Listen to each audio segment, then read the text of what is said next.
It was easy enough to round over the corners of the shelf here, but what happens when I get trying to round over the shelf edges themselves? The router tips and I'm trying to balance it on this thin rail, and that's quite difficult. How do we solve that problem?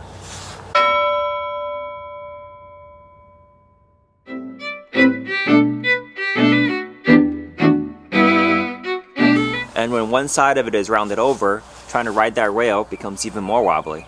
So an elegant solution will be a much bigger router base, which I don't have the time to do. Or if you're Nick Offerman, you have a giant router table, you can probably move that thing around with 2 people.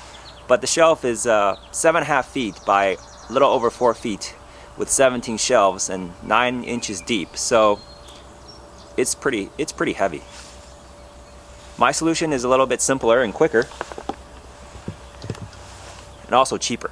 This is a rail cut off from a spare shelf, and with a couple of screws holding on a piece of plywood on both ends.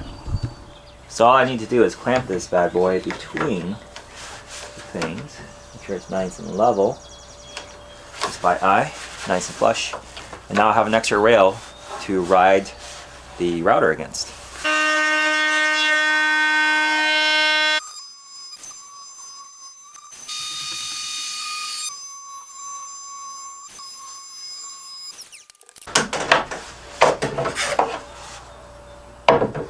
Well guys, I hope you found that useful. I got about 16 more passes to make, so I better get to it.